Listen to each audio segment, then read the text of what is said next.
ಇವತ್ತು ಏನು ಅಡುಗೆ ಮಾಡಲಪ್ಪ? ಹ್ಞೂ, ಏನು ತೋರ್ತಾನೆ ಇಲ್ಲ. ಏನೇನು ತರಕಾರಿ ಇದೆ? ಹಾಂ, ಬೆಂಡೆಕಾಯಿ ಹುಳಿ, ಆಮೇಲೆ ಕ್ಯಾರೆಟ್ ಚಟ್ನಿ ಏನಾದರೂ ಮಾಡಿಬಿಡ್ಲಾ? ಆರೋಗ್ಯಕ್ಕೂ ಭಾರಿ ಒಳ್ಳೆಯದು. ಅಯ್ಯೋ ಬೇಡಬೇಡಪ್ಪ.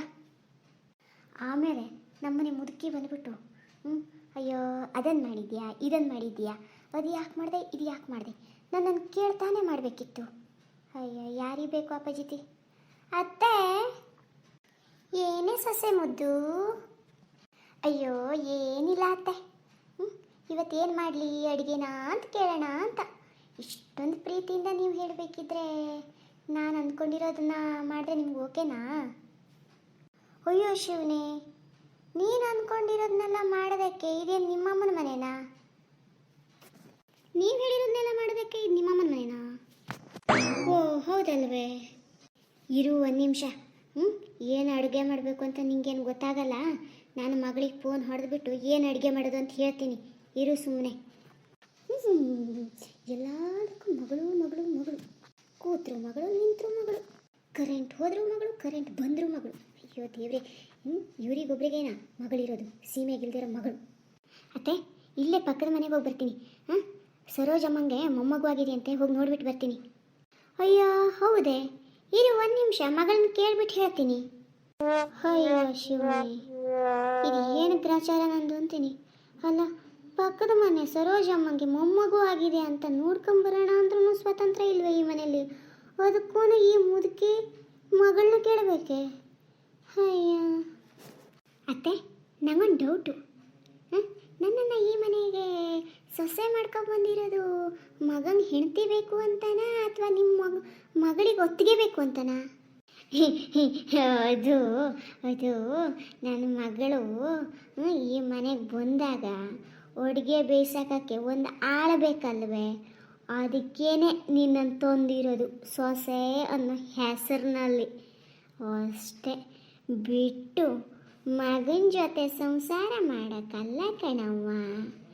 ನನ್ನ ಮನೆಗೆ ಒಂದು ಆಳು ಬೇಕಿತ್ತು ಕೆಲಸ ಮಾಡೋಕ್ಕೆ, ಅದಕ್ಕೆ ತಂದಿರೋದು. ಎಲ್ಲ ಮುದುಕಿನ ಎಲ್ಲರೂ ಇಂಡೈರೆಕ್ಟಾಗಿ ಸೊಸೆನ ಕೆಲಸದವರು ಅಂತಂದುಬಿಟ್ರೆ, ನೀನು ಡೈರೆಕ್ಟಾಗಿ ಒಂದೇ ಮಾತಿನಲ್ಲಿ ಈ ಮನೆ ಕೆಲಸದವಳು ಕಣೆ ನೀನು ಅಂತಂದುಬಿಟ್ಟಿರ ಮುದುಕಿ. ಇರು, ನನಗೂ ಸಮಯ ಸಂದರ್ಭ ಅಂತ ಸಿಗ್ತದಲ್ಲ, ಆವಾಗ ಸರಿಯಾಗಿ ಮಾಡ್ತೀನಿ ನಿಮಗೆ. ಚೆನ್ನಾಗಿದೆ, ಎಲ್ಲರ ಮನೆ ಅತ್ತೆಂದರು ನಮ್ಮ ಮಗಂಗೆ ಮದುವೆ ಆಗಲಿ, ಒಬ್ಳಿಗೂ ಸೊಸೆ ಅಂತ ಮನೆ ದೀಪ ಹಚ್ಚೋಕ್ಕೆ, ಮನೆ ಬೆಳಗ್ಲೆ ಬರಲಿ ಅಂತ ಆಸೆಪಟ್ಟು ನಮ್ಮ ವಂಶನ ಉದ್ಧಾರ ಮಾಡೋ ಥರ ಒಂದು ಒಳ್ಳೆಯ ಸೊಸೆನ ಕೊಡಪ್ಪ ದೇವ್ರೇ ಅಂತ ಕೇಳ್ಕೊಂಡ್ರೆ, ಎಲ್ಲ ಅತ್ತೆ ಭಾರಿ ಇದ್ದೀರಾ ಕಣ್ರಿ ನೀವು. ಈ ಮನೆ ಕೆಲಸ ಮಾಡೋಕ್ಕೆ ನಾನೇ ಸಿಗಬೇಕಿತ್ತೆ ನಿಮ್ಮ ಮನೆಗೆ. ಈ ಕರ್ಮಕ್ಕೆ ನಮ್ಮ ಅಪ್ಪ ಅಮ್ಮ 10 ತೊಲೆ ಬಂಗಾರ, ಸೈಟು, ಬಂಗ್ಲೆ, ಕಾರು ಇದನ್ನೆಲ್ಲ ವರದಕ್ಷಿಣೆಯಾಗಿ ಕೇಳಿದ್ರೆ ನೀವು ನಮ್ಮ ಅಪ್ಪ ಅಮ್ಮ ಕೊಟ್ಟರೆ, ಮನೆ ಕೆಲಸಕ್ಕೆ ಹೋಗೋ ಬದಲಿಗೆ ಅದನ್ನೆಲ್ಲ ಎಲ್ಲಾದರೂ ನಾನೇ ಬ್ಯಾಂಕ್ನಲ್ಲಿ ಇಟ್ಬಿಟ್ಟು ನಿಮ್ಮನ್ನೇ ನಮ್ಮ ಮನೆ ಕೆಲಸದವ್ರನ್ನಾಗಿ ಮಾಡ್ಕೊಂಡಿದ್ರೆ ಎಷ್ಟು ಚೆನ್ನಾಗಿರ್ತಿತ್ತು. ವಯಸ್ಸಾದ ಕಾಲದಲ್ಲಿ ಎಳ್ಳು ನೀರಾದ್ರೂ ಬಿಡ್ತಿದ್ನೇನು ನಾನು.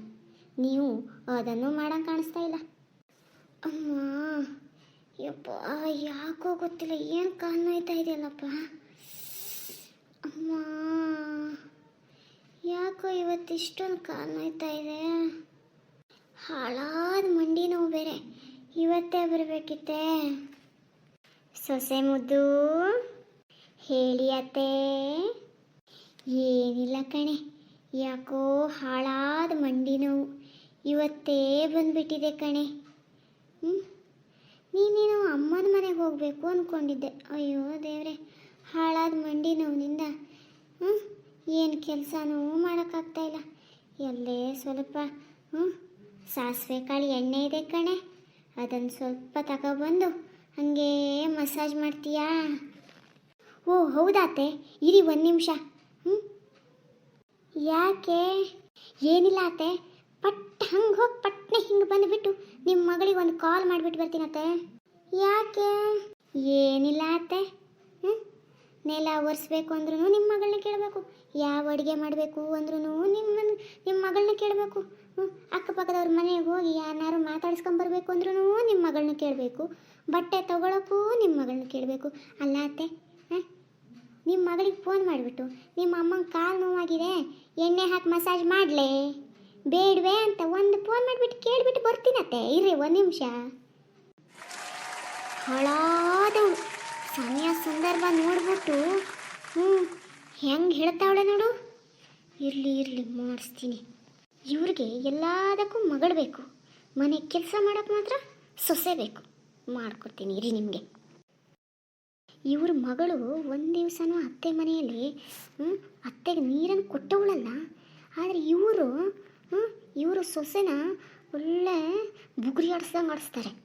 ಇವ್ರ ಮಗಳಿಗೆ ಒಂದು ನ್ಯಾಯ, ಇವ್ರ ಸೊಸೆಗೆ ಒಂದು ನ್ಯಾಯ.